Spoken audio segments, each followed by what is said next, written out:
Assalamualaikum warahmatullahi wabarakatuh. Kami di sini akan menjelaskan tentang alat permainan edukatif bersama saya Resti Sinta Belinda dan kedua rekan saya Nadira Putri Mulyana dan Indah Alia Nur Latifah. Konsep bermain pada anak. Menurut Joan Freeman dan Utami Munandar tahun 1991 bahwa bermain adalah suatu aktivitas yang membantu anak mencapai perkembangan yang utuh, baik segi fisik, moral, intelektual, sosial, dan emosional. Menurut Mulyadi, tahun 2004 memberikan 5 definisi tentang bermain, yaitu: pertama, sesuatu yang menyenangkan dan memiliki nilai intrinsik pada anak. Dan yang kedua, tidak memiliki tujuan ekstrinsik, motivasinya lebih bersifat intrinsik. Dan yang ketiga, bersifat spontan dan sukarela. Tidak ada unsur keterpaksaan dan bebas dipilih oleh anak. Yang keempat, ada melibatkan peran aktif keikutsertaan anak. 5. Memiliki hubungan sistematik yang khusus dengan sesuatu yang bukan bermain seperti kreativitas, pemecahan masalah, belajar bahasa, perkembangan sosial, dan sebagainya. Apa itu alat permainan edukatif? Alat permainan edukatif adalah alat yang digunakan oleh anak untuk bermain sambil belajar. Artinya, alat dan bermain itu sendiri merupakan sarana belajar yang menyenangkan. Anak tidak akan bosan-bosan bermain. Di samping itu, dengan bermain akan membawa anak kepada pengalaman yang positif dalam segala aspek, seperti aspek pengembangan keimanan, ketakwaan, daya pikir, kemampuan, dan olah jasmani. Bermain sendiri adalah pengertian dari belajar, dan belajar juga adalah pengertian dari bermain. Perlu diketahui juga, anak usia 3 hingga 6 tahun atau usia PAUD lebih sering suka bermain. Melalui metode belajar sambil bermain ini diharapkan dapat mendukung anak untuk tumbuh serta mandiri dan memiliki kontrol atas lingkungannya. Melalui bermain pula, anak dapat menemukan hal yang baru. Oke, di sini saya akan menjelaskan mengenai jenis-jenis alat permainan edukatif. Yang pertama ada alat permainan Montessori. Nah, alat permainan Montessori ini diciptakan oleh Dr. Maria Montessori bertujuan agar membantu anak-anak peserta didik bisa belajar secara mandiri tanpa perlu bimbingan dari guru ataupun orang tuanya. Nah, contohnya seperti yang digambar, kita lihat bahwa ada blok-blok angka. Nah, di dalam papan itu bolongannya itu sudah berbentuk sesuai dengan angkanya. Jadi anak tinggal menyesuaikan angka mana ya yang harus kita masukkan ke dalam lubang tersebut gitu. Nah, tujuan dari permainan alat edukatif ini bertujuan sebagai melatih kemandirian dan melatih keterampilan tangan pada anak. Oke, yang selanjutnya ini ada alat pengembangan edukatif untuk kemampuan berbahasa dari P.L. Bobby. APE ini dikembangkan oleh Elizabeth P.L. Bobby sendiri yang terdiri atas 2 boneka tangan untuk sebagai mediator yang bernama Pemoni dan Joy. Nah, tujuan dari APE ini adalah untuk mengembangkan bahasa pada anak yang bahasa keseharian itu relevan banget sama budaya keseharian anak-anak. Nah, lalu APE dari P.L. Bobby ini sebagai cikal bakal dari boneka tangan dan boneka jari yang biasanya dilakukan gitu di lembaga-lembaga pendidikan anak usia dini. Selanjutnya ada alat permainan edukatif blok Croquenard.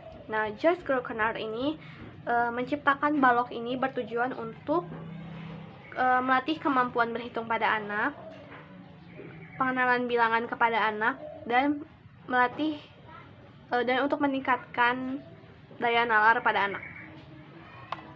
Oke, selanjutnya ada alat permainan edukatif yang diciptakan oleh Fable. Nah, alat permainan edukatif Fable ini biasa dikenal dengan blok DOS. Nah, apa sih? Yaitu berupa balok-balok kecil berukuran 20 cm dan kelipatannya. Nah, fungsi dari APE dari Fable ini bertujuan untuk melatih motorik dan kemampuan bernalar pada anak.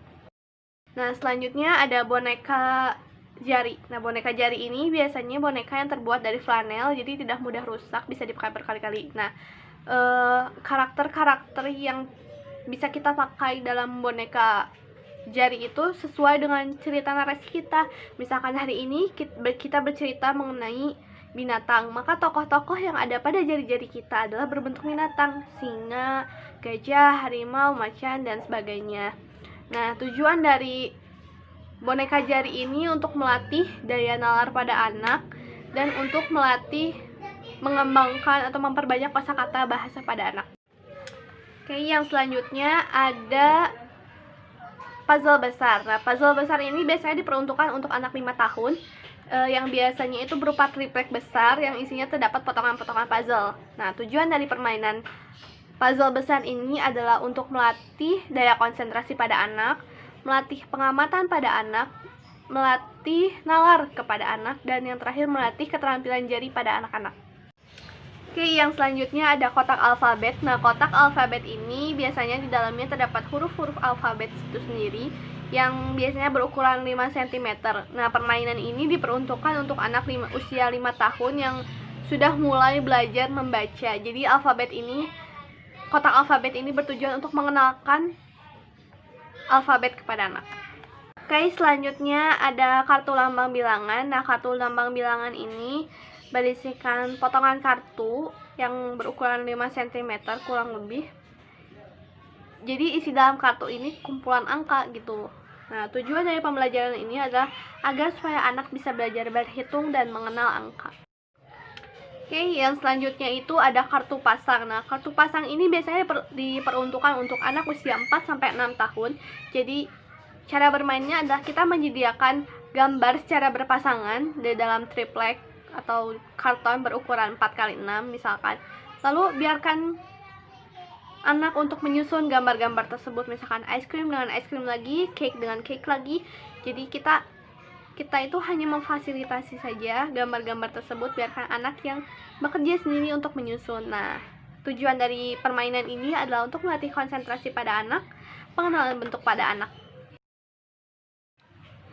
Oke, APE yang selanjutnya adalah puzzle jam. Nah, puzzle jam ini biasanya berupa media triplek yang berukuran 30 x 20 cm.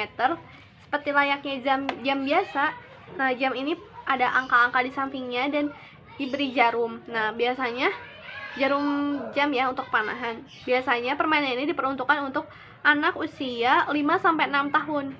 Jadi yang sudah mengerti, yang sudah bisa membaca angka, bagaimana arah jarum jam itu menunjukkan pada angka. Oke, alat permainan edukatif yang selanjutnya adalah permainan warna loto. Nah, permainan ini biasanya diperuntukkan untuk anak usia 3-4 tahun.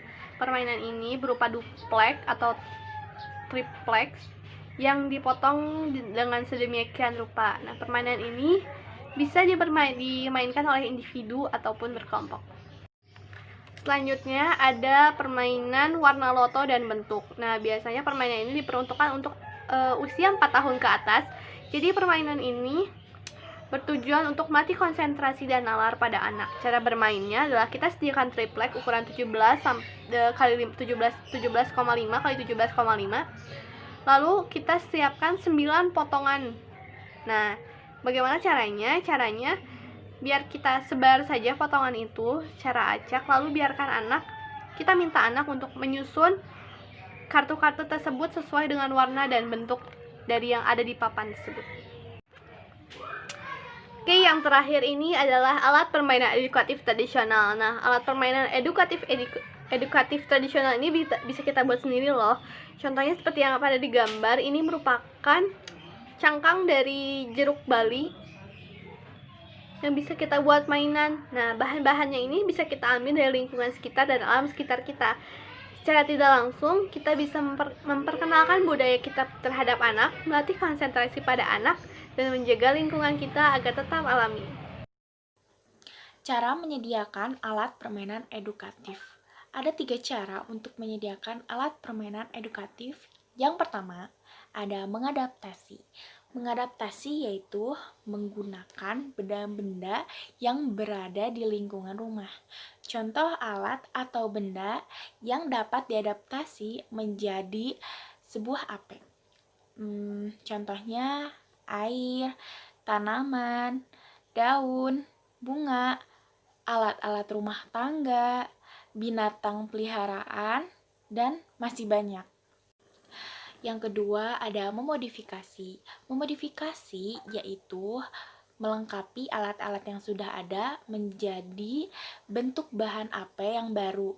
Contoh alat atau benda yang dapat dimodifikasi antara lain ada rangkaian daun yang dijadikan mahkota, galon air mineral bekas yang dapat dijadikan alat musik, ataupun ada sarung tangan atau kaos kaki yang dapat dijadikan boneka tangan, atau masih banyak lainnya.